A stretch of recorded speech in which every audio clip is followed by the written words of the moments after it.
Hey everybody, welcome back to the Plays and Fades YouTube channel. I'm your host, Gordo Gambles, and welcome back to another full card breakdown, this time for UFC 300, the biggest fight card of the year, of the decade, potentially of all time. It is an incredible fight card here, and one that I've been looking forward to for a very, very long time. Now, this is a very unique card, one that is absolutely stacked from top to bottom, and I'm excited to break it down. But due to the hype of the card and the, let's say, just the scale of what just was produced on, we're gonna make it a bit different this week. 2 videos, instead of covering it all in one, we'll do a betting and full card breakdown video and a DFS video for my DFS players. 2 separate videos. We'll probably have the same intro, I'm not gonna lie. So be sure to check them both out if you're playing respective either betting or DFS aspects. This one here is gonna be the DFS video. We do have a lot of money up for grabs, so I wanna dedicate a full video to this. It should be an interesting one to say at least. We're gonna switch things up. I'll show you what I mean by that shortly, but be sure to like button down below, subscribe to the channel, show some love. Let's do this. All right, whoa, new setup. New look on this thing. It's UFC 300. I mean, you got to do things properly. You got to make a couple big changes here. This will only be for the DFS portion of the videos this week, just because we do have ourselves a lot of money up for grabs DFS-wise, and I like doing a little bit of math, so we're able to throw it on the whiteboard here. This side of me, I got some anatomy terms I'm studying for some exams, so tell me what you think of the setup. I usually don't do, actually, I've never done a video out here, so let's see how it works out, open criticism, but let's talk about some DraftKings plays. Now, what we're going to do this week for the DraftKings plays, we're going to break it down to the 3 price ranges, right? The top range, the mid range, and our underdogs this week. And you know what? This is the Plays and Fades YouTube, so we got ourselves some plays and fades, and he threw some pivots there as well. Now, what we're going to do is we're going to go over all of them briefly. If you want my full card picks and predictions and bets, that'll be in the other video that'll be out as well. Be sure to check that out, but this is pure DraftKings. Now, before we dive in, premium content or any of the premium work I do, check out Establish the Run. This is just purely my information this week. This is purely my reads on the fight, so do with this as you will. Let's get things started. And the first thing to talk about this week is the obvious. It's the biggest favorite of all time. We have ourselves Bo Nickal. I mean, he is only at $9,500 despite the minus $2,300 price tag on him in the money line this week. And that's where a lot of things are going to come into play. He is a very, very obvious play for us this week. He is facing someone like Cody Brundage, who has been finished in that first round before, a guy who I don't rate out too well. And I do think that the ceiling for Bo Nickal is unlike no other. Not only because he has quick win bonus, wrestling upside, a guy who has finished a lot of his fights early, but also because he is favored to win this fight a lot of the time. Biggest favorite of all time. His floor could be around 80 points this week, right? Because he does not necessarily have the same risk as losing as other people, right? What does a Bo Nickal fight look like in this spot? It's him winning a lot of the time. The method just becomes how. So for me, it's a very obvious play. It's a play you're going to want to get to a lot because I do think he wins this fight almost all the time here, and in doing so has first round win equity, has quick win bonus upside, a ton of wrestling upside, and is a guy who should win this fight at a high clip. Now, I have a ceiling set at 135. That is more quick win bonus related, which is definitely on the table, but realistically, what does a second round finish look like, or what does a first round wrestling based decision look like when he is going out there executing the same game plan that Malkoun did? It's probably looking more like 110 for that, which is something that we really have to take into effect, right? We have ourselves a $9,500 favorite who will probably come in at extremely high ownership this week. I'll leave the ownership over to Brett there, but still a very high salary. Not unattainable, but one that is going to be very heavily owned. And we need him to go out there and fight perfectly, or else these pivots are going to come into play. So again, a very high-end option. I do think he wins this fight a lot of the time. Maybe 110 is more realistic for him. It's just a matter of, does he get that quick win bonus? Are other people going to outscore him on such a violent card? And what's the ownership look? Next up, Kayla Harris at 93. I kind of could have put that with the pivots because she is looking like a clear pivot off of Bo Nickal. I have her ceiling rated similar here because she does have someone, Holly Holm, who she can take down. I do think she can get rinse and repeat takedowns, and she is someone who has a very high finish rate, and her herself is indicated to win this fight a lot of the time. Minus 550, she is someone with wrestling upside who has gotten a lot of finishes and who theoretically could have a quick win bonus as well. But in my eyes, when I'm looking at the ceiling, I really do think the most likely outcome is a couple takedowns, establish top control, and get a finish in those later rounds. And what does that score? Well, that's probably going to be, I don't know, let's say 10 for takedowns plus the 90-point first win. Then she would need maybe 15 points worth of striking to make it worth it. She has the ceiling here, but most of the time I see her getting around a 110-point win as well. So she's very comparable to Bo Nickal. Bo Nickal, of course, has a lot better chance to win the fight than a lot of other people here, but I do think Kayla Harrison is in a prime position to win. The difference we have here, though, is Bo Nickal is a minus 2,300 favorite who not only should win that fight a good amount of time, but will come at a lot more ownership. I think Kayla Harrison is going to be a clear pivot off of her. I think she loses more often than Bo Nickal does, but even when she does, I don't see her being starched in the first round. I think her floor is actually, maybe it's more related towards, let's say, a 30-point floor, something like that, just because when she is possible to lose this fight, it is a fight after all. So she is someone who could lose more often than Nickal, but truthfully, someone who has takedown upside, She's someone who can go out there, get a first round finish in her own right, and I do think she's a clear pivot off her, and I will have a lot of ownership of her because she will be just so much lesser owned than someone like Bo Nickel. Weili for me this week is a clear play as well. I mean, 5 rounds to work. She's someone who has put up 190 points as well. She is one of my favorite options on the entire slate. Still very expensive, and that's where the choice are going to come into play. Would you rather play a Bo Nickel at super high ownership but expected to win this fight a lot of the time, or someone like Harrison or Weili who have both very good upside in their own right, but who are going to come in a bit lower owned but with less certainty to win? I do think Yan Xiaonan has a path, and I do think Yan Xiaonan can win, but a win for Weili here is takedowns, is ground control, and a finish. We just saw Carla Esparza do that against her, and I do think that is a clear path to victory. She has put up 190 points, so maybe 190 point ceiling is more realistic, but if she went out there, got 6 takedowns, landed top control, even finished this fight in the later rounds, would that surprise anybody? No, it wouldn't. And with 5 rounds to work, that ceiling is definitely there. The risk here is the floor, right? These 2 guys I have above her, I think, win a lot more than Weili does. I think Weili wins a lot of the time, but I do think that Harrison and Nickel are a bit safer. So in a loss, she only puts up probably 30 points, but we have seen her knocked out before and put up 5. She's a bit riskier than the people around her, but someone who I still think has one of the best ceilings in the entire slate. Last but not least, the plays range, Jalen Turner, a bit cheaper this week if you want some salary relief, but a guy who has the death touch. He has a guy in front of him, Ronaldo Moicano, who's been put out before, and we've seen Jalen Turner go out there and finish fights at a very, very high clip. Good opportunistic submission game, although I don't think it happens here. I think his path to victory is rooted in early success and with power in his hands. We've seen Ronaldo Moicano knocked down that first round before. I do think Jalen Turner has first round win potential that could score, 120 points in a perfectly capped win, but that would require knockdowns. He's a lot riskier because actually we'll talk about Moicano later in the fight. But you're saving $600. You're getting a guy who's going to be projected inside the distance, and this fight as a whole is supposed to end in the first round. He has been able to put up big scores before. He has first round finish upside. He will be a lot lower owned than people around her, especially considering this is one of the first fights of the night. It may go overlooked. So I like him. He could also be in the pivot side of things, but he is also a very good play of mine. Favorite for me this week is Bobby Green. Facing Jim Miller, a guy who's been historically durable, especially coming off that crazy late finish or late stoppage we saw for Green. I do think his chin could be a concern. I do think Jim Miller can go out there and win this fight to a high clip. So I think his floor could be limited to a very low one. A first round finish for Jim Miller would not surprise me. And that's why I do think his floor is the lowest of this entire range. Add in the fact that what does a Green win look like? It's probably not going to be a finish. It's probably going to be volume based on the feet. Not much takedown, not much finish upside. I don't see it eclipsing 80 points a lot of the time. So he is really a fade for me. Again, we'll get more fades in there later, but this top range is just loaded. Pivot-wise, let's talk big 3 briefly. Figueiredo, I think, is going to have some ownership, and I love it. I do think he wins this fight a lot of the time, but truthfully, do I want him over Weili, who has 5 rounds and wrestling upside, over Harrison, who I think wins more often round 1 with grappling upside, or Nickel? I don't really want to. Figueiredo has first round win equity. I do think he put up 110 points, no problem, but he needs an early finish. He doesn't have much wrestling equity, and you're really counting on a knockdown or potential quick win bonus. I think even in a first round finish, Weili outscores him, Harrison outscores him, and Nickel outscores him. So although Figueiredo has upside, he is more of a pivot play for me, a bit lower on. I still think he gets a lot of ownership, but it's just not my favorite option. Gaethje is purely pivot because I love Holloway. I mean, I'm repping the merch here. I think Holloway wins. So if that's the case, I would rather go away from him. But still, he has volume upside, a ton of time to work, and I do think his ceiling is definitely there. He's also one of the safest players in the entire slate. I mean, his floor is definitely there because I don't know how often Holloway finishes him. So he is purely a pivot because I like Holloway so much, and I'll be on Holloway as a dog. Tarzukian is also a pivot just because, again, what does a win look like? He could go out there and get starched. I mean, we saw him rattled by Silva. We know Oliveira is one of the most dangerous fighters in the entire world. Tarzukian's floor is definitely not there, so a bit riskier there. Ceiling-wise, I do not mind him. I think you go out there and land takedowns, control, neutralize, and get a later finish, but I don't think it eclipses anybody in this range almost.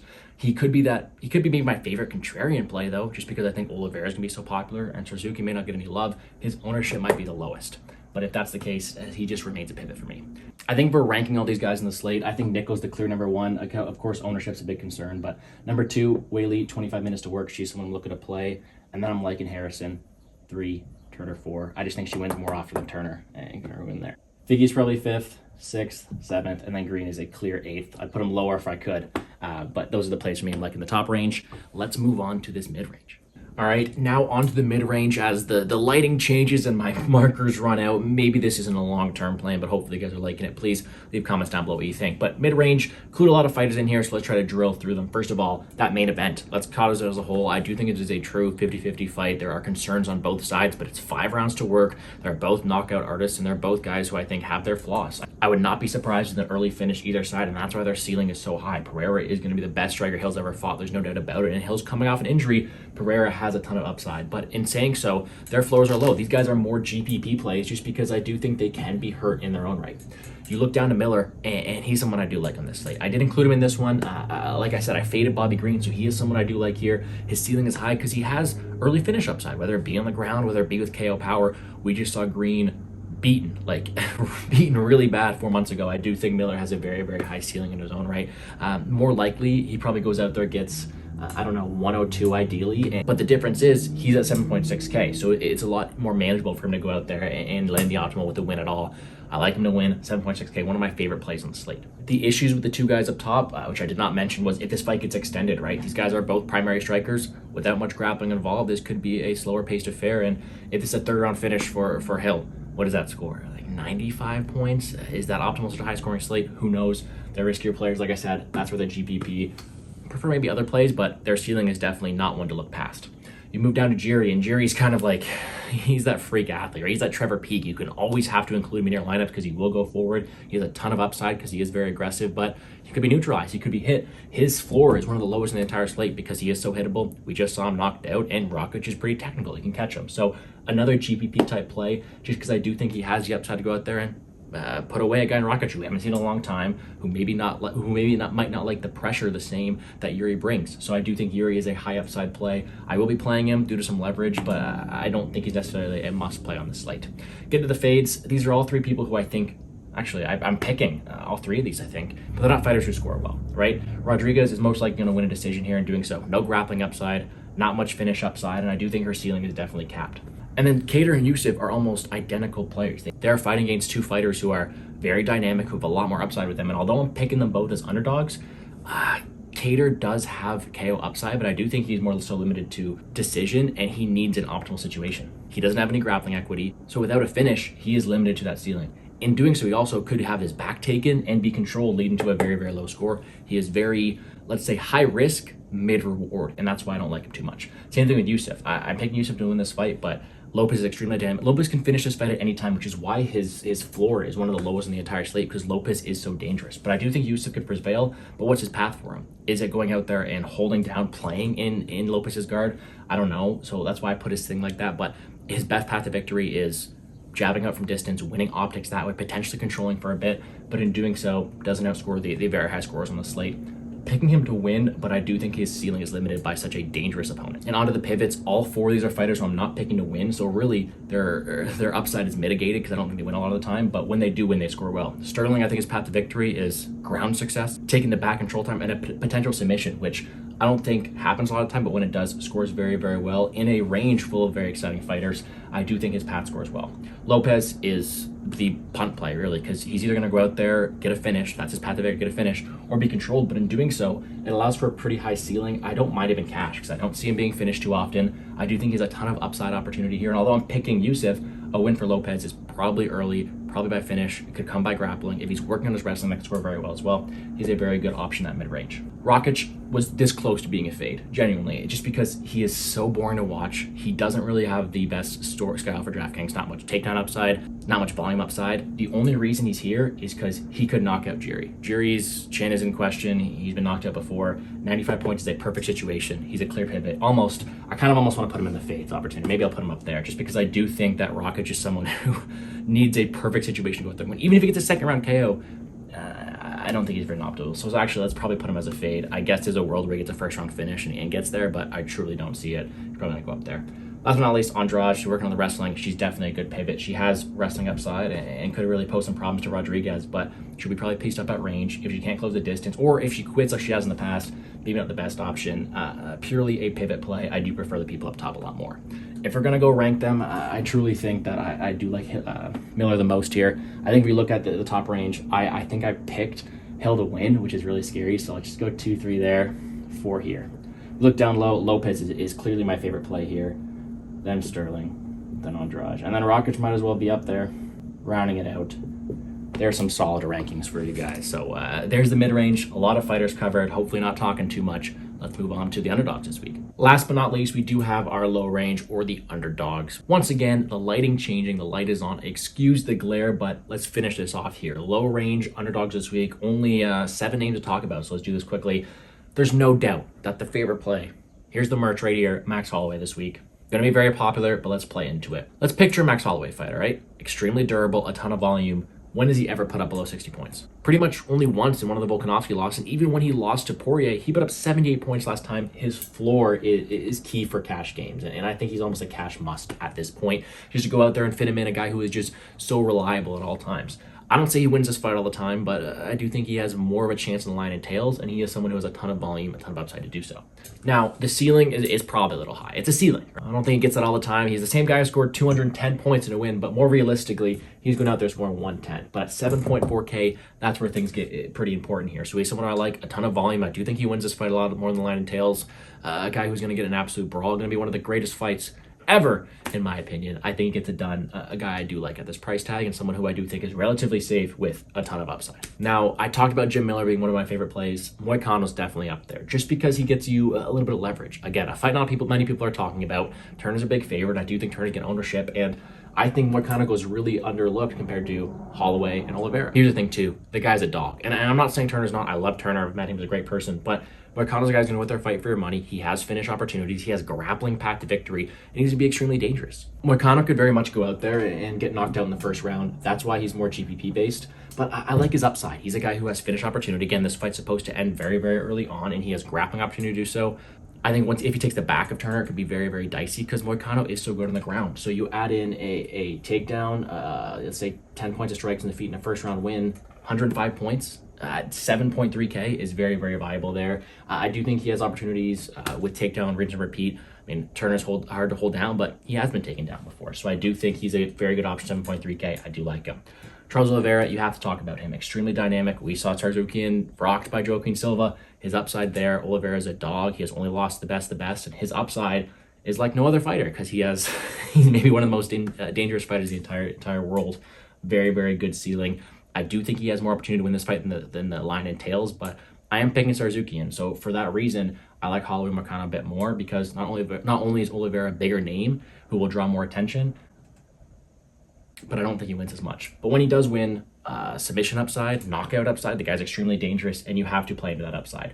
The difference is he's almost like Moicano, right? His floor is not there because he himself can be hurt. He himself can be taken down and controlled. He is a bit more dangerous. Actually, I should probably bump up this floor a bit. I do think he can go out there and survive. So 25 points in a loss, is that worth it at 7.5K? Maybe not optimal, but maybe a bit safer than Moicano. So maybe I do like him there. Fades wise, pretty easy this week. Holly Holm, I don't see her winning, and even when she does, no grappling upside. Not really any first round knockout upside. It's her surviving, having Harrison get tired because of the weight cut and getting a late knockout, and I don't think it eclipses 80 points. I don't think I'll have much Holm. I'll have a bit of her, but truthfully, she could go out there, get taken down, destroyed in the first minute. And even when she wins, I think it's a fluke or something that happens later. So I'm really limiting her upside. Garbrandt, someone who I do think can win, but really, how does it happen? Is he knocking out Figgy? I don't think so. Is he going out there and grappling him very heavy? No, it would be a slower paced, volume-based affair. I don't see him clipping 95. I also don't see him winning that much at all, so he's just not someone I'm getting to. Even at that with his chin, he can go out there, be nuked in the first 10 seconds and score nothing. So very high risk, mid-reward type of player that I just don't want to get to. I changed it from pivots to punts because these aren't pivots. These are just like Hail Mary shots for me. I do think Zan's going to have a ton more ownership, so she is someone to definitely, maybe you want to go a bit under-owned on because I don't think she wins that often. But when she does, knockout power. We've seen Weili knocked out before, and I do think Yan could very much compete in the feet, but she doesn't have much grappling upside. Can be neutralized and lose points on the ground, so her floor isn't necessarily as high as people around her, but has 25 minutes to work, has some grappling success, has finish upside. So I like her a bit more. She could probably go in one of the plays up top, but truly is a pivot for me, primarily just because I like Weili so much. And then finally, Cody Brundage. I don't even know why I'm talking about it. Should probably score 0, or maybe let's be nice. Let's say 2 points, all right? Because that's probably what's going to go happen in here. He's probably going to get mauled early on, but what does a win look like for Brundage? It's first round success, and it's going to score very, very high at very low ownership. He's a punt play. Don't even have to describe it to you no more. I'll be very low owned on him, but I'll have a couple just to cover the biggest upset in UFC history. But if we're ranking out this low range, there's no doubt about it that Holloway's number 1. I think Moicano's number 2. Oliveira's there.